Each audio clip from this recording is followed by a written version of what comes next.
Apa hukum memutihkan kulit? Orang putih, orang Europe datang ke pantai kita nak menghitamkan kulit. Kita dah hitam pula nak putih. Memanglah manusia ini.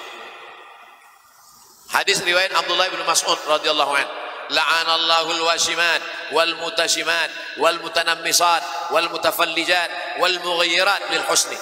Allah melaknat al-washimat, tukang buat tato, wal mutashimat, minta buatkan tato, wal mutanammisat, mencabut, mencukur, membuang, wal mutafallijat, mengubah-ubah gigi, wal mughayyirat, merubah lil husni, untuk cantik-cantik. Sebenarnya yang mengatakan cantik ini bukan orang lain, setan. Kalau kau ubah kau cantik, kalau kau ubah kau cantik, kalau naikkan ke atas kau cantik, kalau kau buat gini kau cantik, kalau naik cantik. Sebenarnya dia saja merasa cantik. Orang menengok dia takut. Berapa banyak orang yang operation ini, dia rasa cantik, kita tengok takut. Kita pula tengok takut. Oleh sebab itu maka ini sebenarnya kerja-kerja setan saja. Oleh sebab itu kita yakinkan diri bahwa kita sebenarnya bersyukur nikmat Allah Subhanahu wa taala. Dengan menggunakan makanan tambahan mengandungi merkuri atau memakai krim, adakah ini merupakan salah satu merubah ciptaan Allah yang sudah baik? Maka nanti dia akan terus, kita buat putih dia ingin lebih putih, dia buat ini akan ini. Tapi kalau penyakit mudarat, darul mafasid muqaddam ala jalbil masalih, menolak mudarat lebih utama. Tapi yang sudah ada, tidak ada nikmat yang lebih besar daripada mensyukuri nikmat Allah yang sudah ada. Saya, andai ada orang nak bagi saya makan, Ustaz minum ini, Ustaz lebih putih, biarlah aku macam ini saja. Sebab nanti kalau saya lebih putih, lebih handsome, tak apa-apa jadi pula. Kita syukur saja kepada Allah Subhanahu wa taala.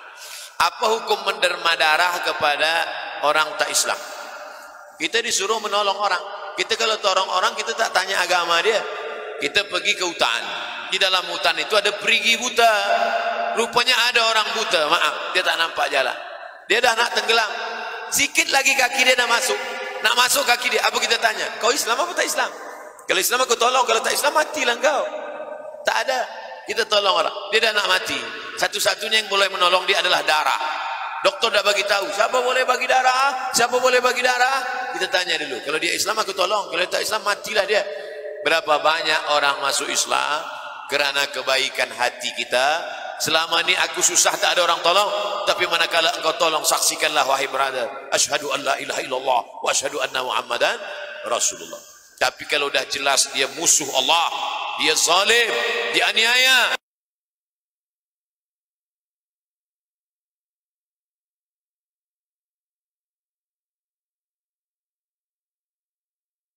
tolongan itu pula boleh mendatangkan hidayah. Allahumma hdi qaumi fa innahum. Nabi tengok, Nabi jenguk, Nabi lawat dia. Manakala itu dia dah sadar. Apa kata dia? Selama ini aku sihat, banyak orang tolong aku, banyak aku berkawan. Tapi manakala sakit, engkau lah yang datang. Saksikanlah ya Muhammad, asyhadu an la ilaha illallah wa asyhadu anna Muhammadan Rasulullah. Adakah benar wanita yang dalam haid haram berwudu? Perempuan dalam keadaan berhaid boleh berzikir. Perempuan dalam keadaan haid tidak boleh baca Quran, tidak boleh pegang Quran, tidak boleh bawa Quran, tidak boleh tawaf, tidak boleh iktikaf dalam masjid, tidak boleh salat, tidak boleh puasa. Adapun dia berzikir, boleh. Adapun dia melaksanakan kebaikan, boleh. Masalah berwudu, bila ada setengah mengatakan tak boleh, maka ada ulama mengatakan boleh tentang masalah berwudu, berzikir. Biar dia biasa baca maksurat. Yang biasa baca maksurat, baca doanya saja.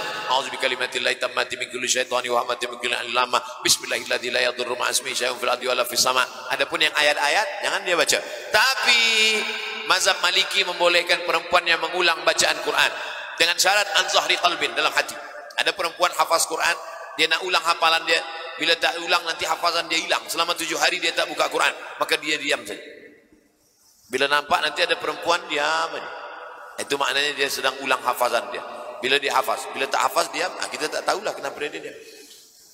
2, guru, cikgu yang ajarkan Quran di kelas, dia boleh baca Quran dengan baca dia potong-potong. Ya ayyuha alladzina amanu kutiba. Boleh dia baca potong-potong sebab dia cikgu darurat. Apa hukum menjual alat soleh? Menjual anggur halal. Menjual anggur halal. Menjual anggur kepada orang yang biasa membuat khamar haram. Kita dah tahu betul bahawa dia ini pembuat khamar. Bila ada anggur dia akan giling, dia akan ubah menjadi khamar. Kita jual anggur kepada dia, haram. Yang saya jual ini kan anggur. Anggur bukan haram, betul. Tapi dia pasti 100% akan dia ubah menjadi khamar. Bersolek-solek jahiliyah yang melampau batas, yang melampau had syariat Islam. Perbuatan itu haram. Menjual benda yang haram maka menjadi haram. Jangankan benda yang haram, benda yang halal pun kalau jelas dia ubah menjadi haram, maka hukumnya menjadi ikut haram. Begitu kata para ulama. Abdul Somad tak pernah berijtihad. Abdul Somad hanya membaca ijtihad para ulama. Bagaimana mengetahui jawaban yang tepat daripada istikharah kita? Ma khaba man istakhara wa ma nadima man istashara. Tidak akan sia-sia orang yang beristikharah dan tak akan menyesal orang yang minta pendapat orang lain. Usolli sunnatal istikharah raka'ataini lillahi ta'ala. Selepas itu, mana kecondongan hati kita lebih kuat?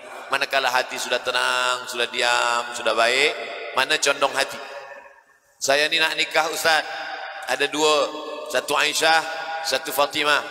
Istikharah, mana nampak? Dua-dua nampak. Ulang balik, mana yang lebih kuat? Istikharah hanya pada yang halal dengan yang halal. Istikharah hanya pada yang rajih, hanya pada yang baik dan yang baik. Adapun pada yang haram tak ada istikharah. Ni aku nak istikharah ni Ustaz, nak guna dadah atau tidak? Mana boleh? Kalau sudah haram tak ada istikharah, jelas batil. La talbisul haqqa bil batil. Tenangkan hati, macam orang mengacau kopi, tenangkan dia. Selepas tenang tu baru dapat dirasa, barulah nampak mana ampas, mana air, mana manis, mana tidak. Tenangkan, selepas tu baru dia datang. Minta pendapat orang baik. Fas'alu ahla zikri, tanya orang yang paham bila tak paham. Yang saya jawabkan tadi ada ikhtilaf-ikhtilaf. Yang tak ada ikhtilaf ni, ini tak ada ikhtilaf. Apa dia? Kutipan derma. Derma ni tak ada ikhtilaf. Siapa yang menderma, maka dia akan dapat di hadapan Allah Subhanahu wa taala. Idza matal insan, hadis riwayat Muslim, kalau manusia sudah mati, inqata'a, putus.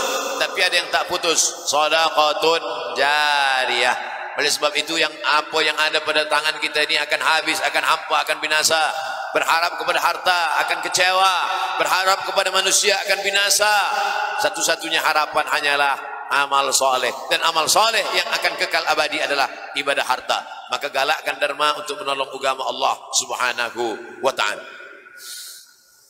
Bolehkah menggunakan unsur haiwan yang tak boleh dimakan selain anjing dan babi untuk tujuan kosmetik?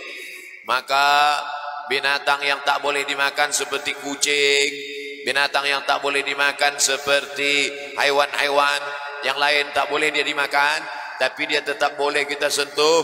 Maka binatang-binatang ini bukan hanya setakat makan saja, maka menggunakannya tentang masalah kulit haiwan misalnya, kulit binatang yang tak boleh dimakan, kemudian disamak.